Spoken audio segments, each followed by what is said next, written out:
Përshëndetje miq, përshëndetje për gjithë ju që ndiqni në mënyrë të rregullt tashmë te kanalin tim në YouTube Mësimet e Djalës, ku unë her pas here ndaloj dhe jap ato reflektimet e mia, të cilat janë reflektime që vijnë pas një eksperience prej 13 vitesh si doktoresha nutricionit, mbas eksperiencës me pacientët e mi të ndryshëm, pas sëmundjeve të ndryshme që ata kanë kaluar e tjera me radhë, dhe sot dua të ndalem në një temë për cilën nuk është që kam dëgjuar që flitet shumë shpesh. Ne aq më tepër ne doktorët e nutricionit ndalojmë dhe flasim për ushqimet, për suplementet ushqimore, për llojet e çarave të ndryshëm, por asnjëra nga këto nuk përthithet siç duhet nëse ne nuk marrim mjaftueshëm ujë, pra nëse nuk jemi të hidratuar. E kam thënë edhe në një video timen që një ndër autorët të cilët unë referohem është doktor Sebi, i cili nuk jeton më fatkeqësisht, edhe më pëlqen shumë një thënie e tij, i cili thotë që ne nuk jemi të sëmur, ne jemi të dehidratuar.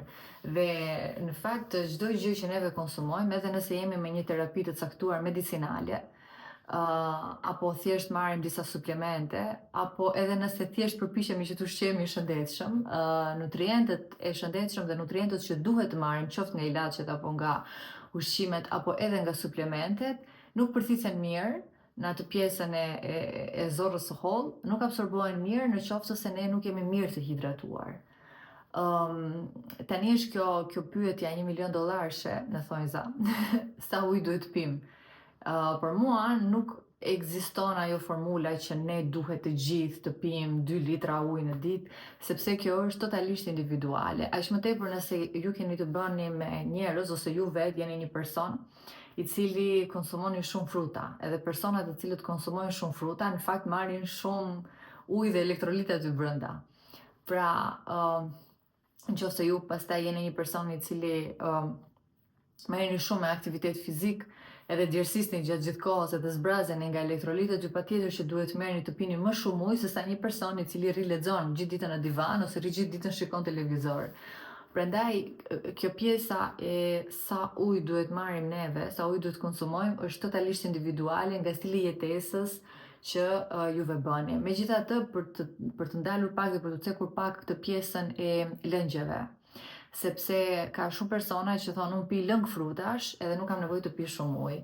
Unë nuk jam fan se lëngjeve të frutave, edhe me kalimin e kohës kam studiuar dhe kam kuptuar, gjithashtu dhe tashmë është edhe e vërtetuar që lëngjet e frutave mund të ndikojnë në ngacmimin e nivelit të insulinës në gjak, dhe kur pim lëngun e frutave, ne pim vetëm, pra heqim fibrën, pim lëngun e frutave, por kemi largu fibrën, e cila është përgjegjëse për të stabilizuar nivelet e glukozës në gjak.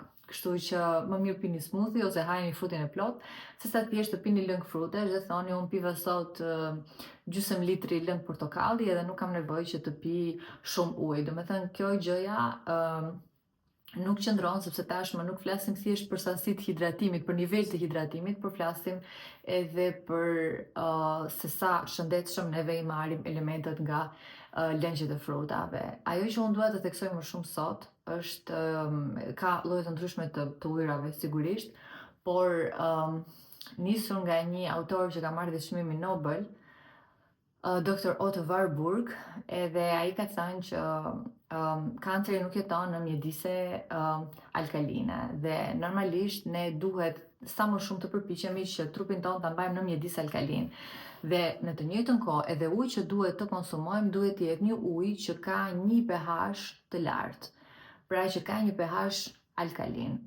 Thuhet në disa literatura që hidrogjeni është ai antioksidusi më i vogël në të gjithë universin, dhe fuqia antioksiduse, çfarë do thotë një antioksidus? Një antioksidus është një lloj fshese që ti merr dhe pastron. Pra antioksidusët janë ata pastruesit, sidomos të mbëlqisë tuaj, që pastrojnë të gjitha papastërtitë. Kështu që vetë kur ne konsumojmë një ujë që ka shumë molekula të hidrogjenit, pra ka shumë potencial të hidrogenit ose një pH alkalin të ujit, pra që pH do të thotë potenciali i hidrogenit, dhe kur ky potencial është më i lartë, ne qëndrojmë gjithmonë një hap larg sëmundjeve.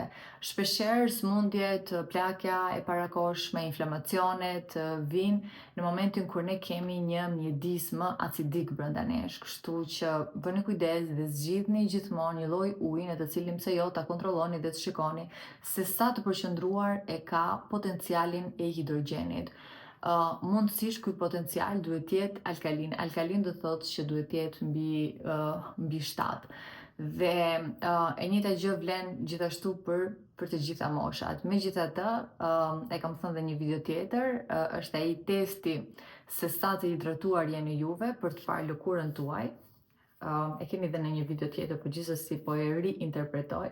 Pra e kapni lëkurën dhe në momentin që lëkura bie poshtë, për 1 sekond jeni mirë të hidratuar. Nëse duhen disa sekonda që lëkura të shkojnë në gjendjen e mëparshme, juve keni nevojë për të pirë sasira më të mëdha të ujit. Kështu që kujdesuni që uji që juve merrni të jetë një ujë me një potencial të lartë të hidrogenit, ose thënë ndryshe, një ujë i cili ka elemente alkaline.